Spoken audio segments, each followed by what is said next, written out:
Hi friends, అది 2014 April 16వ తేదీ. కేరళ రాష్ట్ర సముద్ర తీరం బంగారు వన్నెతో మెరిసిపోతోంది. అలల తాకిడికి తీరంలోని ఇసుకపై నురుగలు, ముగ్గుల గీతల్లా కనిపిస్తున్నాయి. రాష్ట్ర రాజధాని తిరువనంతపురంలోని అట్టంగల్ ప్రాంతం రోజులాగే మేల్కొంది. సూర్యకిరణాలు మెల్లగా వెచ్చబడుతున్నాయి.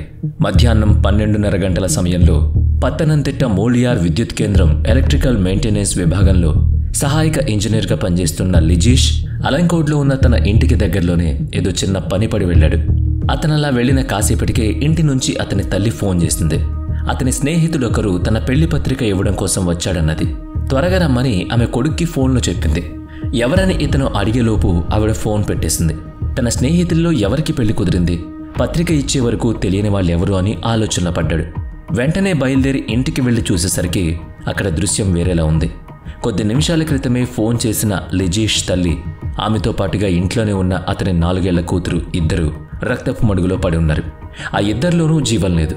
చనిపోయి పడిన వాళ్ళిద్దరిని అలా చూడగానే లిజీష్ గుండె ఒక్కసారిగా ఆగి మళ్లీ కొట్టుకోసాగింది. ఇంటికొచ్చిన ఆ అపరిచిత స్నేహితులెక్కడా? అసలు తన ఇంటికి వెళ్ళింది కూడా కాసేపటి క్రితమే. అంతలోనే ఫోన్ రావడం, ఆ వచ్చినంతలోనే ఇంత దారుణం. లిజీష్కి ఏడుపు, అయోమయం, స్తబ్దత అన్నీ ఒకేసారి ముంచుకొచ్చాయి. లిజీష్ బుర్రలో క్షణంలో 100 సందేహాలు పుట్టుకొచ్చాయి. అయితే తన వెనుకే మరో ఆపద సమీపిస్తుందని అతను గ్రహించలేని స్థితిలో లేడు. అతని వెనగ్గా వచ్చిన ఓ వ్యక్తి వెనక నుంచే అతని ముఖం మీద పెప్పర్ స్ప్రే చల్లాడు. కన్ను మూసి తెరిచేంత వ్యవధిలోనే అతని గుండెల మీద, భుజం మీద కత్తిపోట్లు పడ్డాయి. ఊహించని ఆ దాడికి లిజీష్ తిరగబడబోయాడు. కానీ అప్పటికే 2 చోట్ల కత్తిపోట్లు పడ్డంతో సరిగ్గా కాచుకోలేకపోయాడు. తిరిగి ఎదుర్కోవడం కూడా చేయలేకపోయాడు. అందుకని ఇంట్లోంచి బయటకు పరిగెత్తాలని మాత్రం అనుకున్నాడు. సందు చూసుకుని బయటకొస్తూనే సహాయం కోసం గొంతెత్తి అరుస్తున్న లిజీష్ చర్యను ఊహించని ఆగంతకుడు కొంచెం కంగుతున్నాడు. చుట్టూ ఉన్నవాళ్లు రాకుండానే ఉడాయిస్తే మంచిదని భావించిన అతను దొడ్డిదారిన పారిపోయాడు. ఆ చొరబాటుదారులు ఎవరన్నది లిజీష్ చూడనేలేదు. కొద్ది క్షణాల్లో అక్కడికొచ్చిన ఇరుగు పొరుగు వాళ్ళు అక్కడి దారుణం చూసి అలా నిల్చుండిపోయారు. ఎవరో పోలీసులకు ఫోన్ చేశారు. కొద్ది నిమిషాల్లో వాళ్ళు అక్కడికొచ్చారు. అందరినీ దూరంగా జరిపి సాక్ష్యాలు చెదిరిపోకుండా తాళ్లు కట్టారు. 2 మృతి చెందారు. ఒకరు దారుణంగా కొట్టబడ్డారని ప్రాథమిక సమాచారం పోలీస్ స్టేషన్కు చేరింది. నిజానికి ఆ దుండగుడి చేతిలో లిజీష్ కూడా హతం కావాల్సిన వాడే. ఆ ప్రయత్నం కొంచెంలో బెడిసి కొట్టి గాయాలతో బయటపడ్డాడంతే. ఇదేదో పెద్ద నేరమే అని తొలుత భావించిన పోలీసులు 24 గంటల లోపలే ఆ హంతకుడిని పట్టుకున్నారు. ఇది అలా జరుగుతుందని పోలీసులు కూడా అనుకోలేదు. ఇంతకీ ఆ హంతకుడెవరు, అతనెందుకని ఇలా చేశాడన్నది లిజీష్కి, ఇరుగు పొరుగు వాళ్ళకి తెలిసినట్లే మనము తెలుసుకోవాలి. అప్పట్లో అంటే 2014లో జరిగిన ఈ నేరం గురించి కేరళ మొత్తం చర్చించుకునేలా చేసిన ఆ సంఘటన తాలూకు వివరాలు తెలుసుకున్న వాళ్ళు, లోకంలో ఎన్నో నేరాలు జరుగుతున్నాయి కానీ ఇలాంటి వాళ్ళు కూడా ఉన్నారని ఇప్పుడే తెలిసింది. ఇలా చెప్పుకుంటూ ఒకళ్ళకొకళ్ళు ముక్కున వేలేసుకున్నారు. చా, ఇలాంటి వాళ్ళు కూడా ఉన్నారా అని కొందరు వణికిపోయారంటే అతిశయోక్తి కాదు. అంటే సదరు ఘటన దారుణమైన, అరుదైన దుశ్చర్య అని మనం అర్థం చేసుకోవాలి. కోర్టు కూడా అలాగే వ్యాఖ్యానించింది. అలంకోడు గ్రామంలో 4 ఏళ్ల మనవరాలు స్వస్తికతో ఓమనగా కూడా పిలువబడే 57 ఏళ్ల విజయమ్మ ఇంట్లోనే ఉన్నారు. కొడుకు లిజీష్, కోడలు అనుశాంతి ఉద్యోగాలకు వెళ్లారు. మధ్యాహ్నం కదా, కాస్త నడుం వాలుద్దామని ఒరిగిన విజయమ్మ కాలింగ్ బెల్ శబ్దానికి లేచి వెళ్లి తలుపు తీశారు. ఎదురుగా 40 ఏళ్ల మనిషి చేతిలో పెళ్లి పత్రికతో నిలబడున్నాడు. తనను తాను ఆమెకు కుమారుడు లిజీష్కి స్నేహితుడని చెప్పుకున్న అతను తన పెళ్లికి ఆహ్వానం పలకడానికి వచ్చానన్నాడు. దాంతో ఆమె అతన్ని లోపలికి తీసుకొచ్చి కూర్చోమంది. ఆమెకు అతనిపై ఏ అనుమానం రాలేదు. ఇంటికొచ్చి పెళ్లి పత్రికిస్తే ఏమని అనుమానిస్తాం చెప్పండి? మనకు అటువంటి అలవాటు లేదు. శుభకార్యం కదా, వచ్చిన వాళ్ళు పరిచయస్తులు కాకపోయినా కానీ లోపలికి రమ్మని మంచినీళ్ళు, మజ్జిగో ఇచ్చి మరి పంపిస్తాం.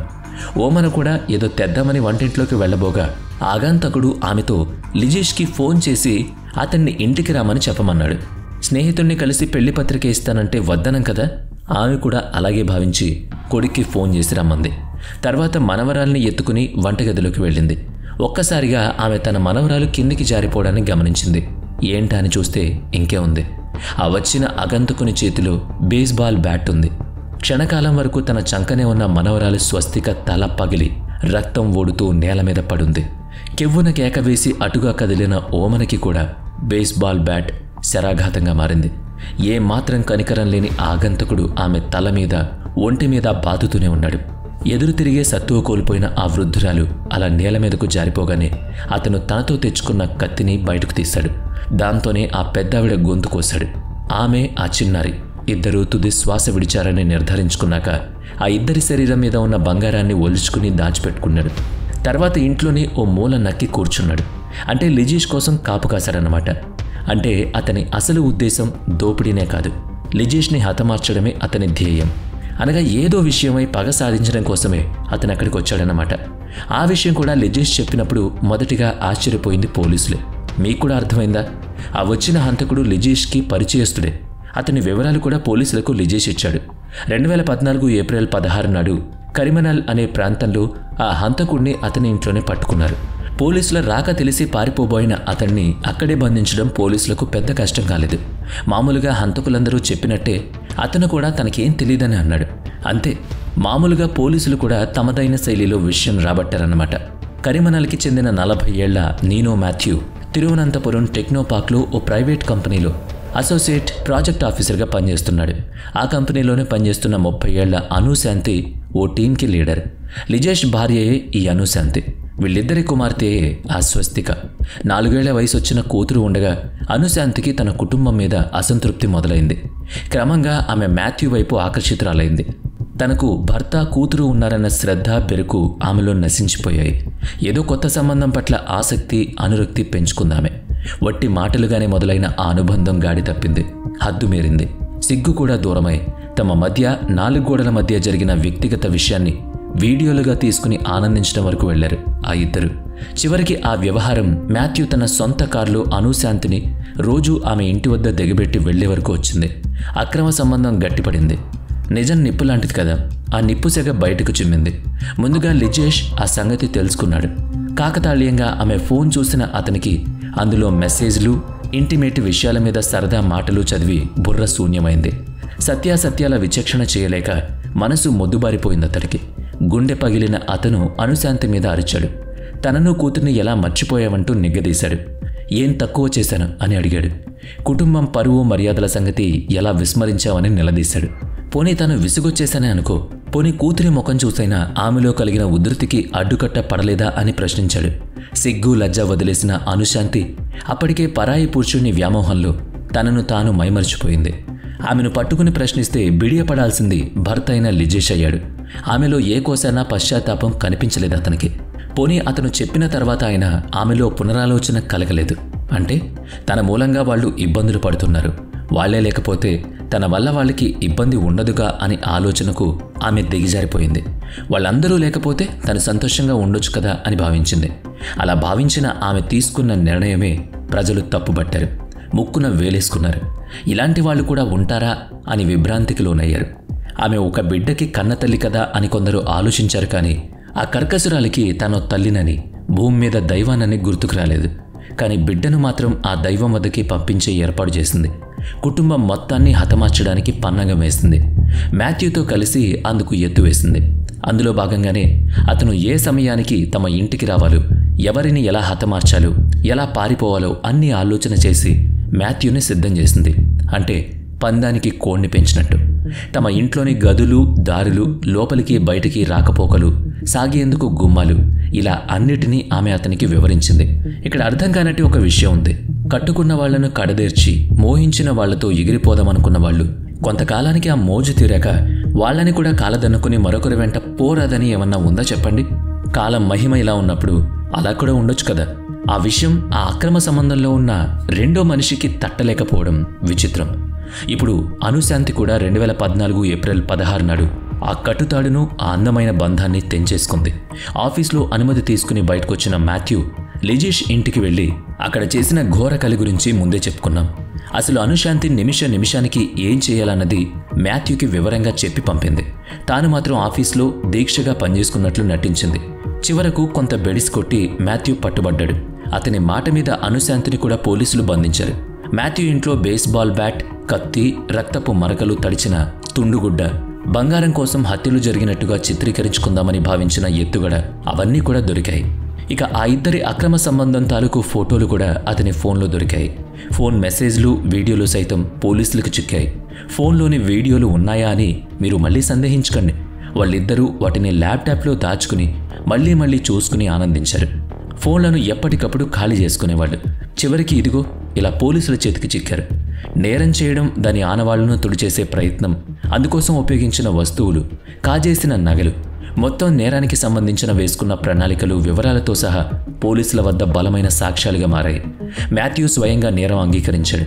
అయినా కానీ 49 మంది సాక్షులు, 85 ఆధారాలు, 41 వస్తువులు కూడా కోర్టులో సమర్పించబడ్డాయి. 2016 వరకు తిరువనంతపురం సెషన్స్ కోర్టులో వాదోపవాదాలు జరిగాయి. ఇద్దరిని దోషులుగా కోర్టు నిర్ణయించింది. నేరుగా హత్యలు చేసిన మాథ్యూకి మరణదండన విధించారు. అనుశాంతికి 2 జీవితకాలాల శిక్ష విధించబడింది. జడ్జ్ వి సిర్సి సదరు నేరాన్ని అత్యంత అరుదైన నేరంగా అభివర్ణించారు. అనుశాంతిని అమ్మతనానికే మాయని మచ్చ అని ప్రకటించారు. ఆ నేరగాళ్ళిద్దరూ కేరళ హైకోర్టును ఆశ్రయించారు. 8 ఏళ్ల వాయిదాల తర్వాత 2024 మే 24 నాడు హైకోర్టు దిగువ కోర్టు తీర్పును సవరించింది. మాథ్యూకి బెయిల్ లేని 25 ఏళ్ల కారాగారాన్ని శిక్షగా విధించింది. అంటే అది జీవిత ఖైదు క్రింద లెక్క. అనుశాంతి శిక్షను మాత్రం యథాతథంగానే ఉంచింది. కన్న కూతుర్ని, కన్న తల్లి వంటి అత్తగారిని చంపించి కట్టుకున్న భర్తను కూడా కడదేర్చబోయిన ఆమెకు ఇది పెద్ద శిక్ష కాదని మనకనిపించొచ్చు. కాకపోతే అంతకు మించిన కఠిన శిక్ష ఇక లేదు మరి మన చట్టంలో. అయినా కానీ 2025 జనవరి 15 నాడు దేశ సర్వోన్నత న్యాయస్థానం అనుశాంతికి బెయిల్ ఇవ్వడాన్ని చాలామంది జీర్ణించుకోలేకపోయారు. మూలకారకురాలు ఆమె కదా, ఆమెను సుప్రీంకోర్టు బయటకు ఎలా విడిచిపెట్టిందని చాలామంది ఆశ్చర్యపోయారు. ఆమె మాట మీద నేరుగా నేరం చేసిన మాథ్యూ మాత్రం పూజాపురా కేంద్ర కారాగారంలో బ్రతుకు వెళ్లదీస్తున్నాడు. స్త్రీ పురుష సంబంధాలు స్నేహితురాలుగా ఉన్నంతకాలం వాళ్ళని తప్పుపట్టడానికి లేదు. అది అక్రమ సంబంధం అయినప్పుడే దాన్ని నేరంగా భావించాలి. దానికి ప్రేమ, అభిమానం వంటి తొడుగులు తొడిగి ప్రవర్తించవచ్చు గాని చేసేది సక్రమం కానప్పుడు అది నేరమే కదా. ఎవరో పరాయి వ్యక్తి చొరబాటుతో ప్రశాంత జీవన నౌకలు తలక్రిందులు అవుతున్నాయి కదా. ఆ అక్రమ సంబంధం మాత్రం 4 రోజుల ముచ్చట కాదా చెప్పండి. ఇప్పుడు వీళ్ళిద్దరి విషయమే చూసినా ఆమె బెయిల్పై బయట తిరుగుతోంది. అతను జైల్లో మగ్గుతున్నాడు.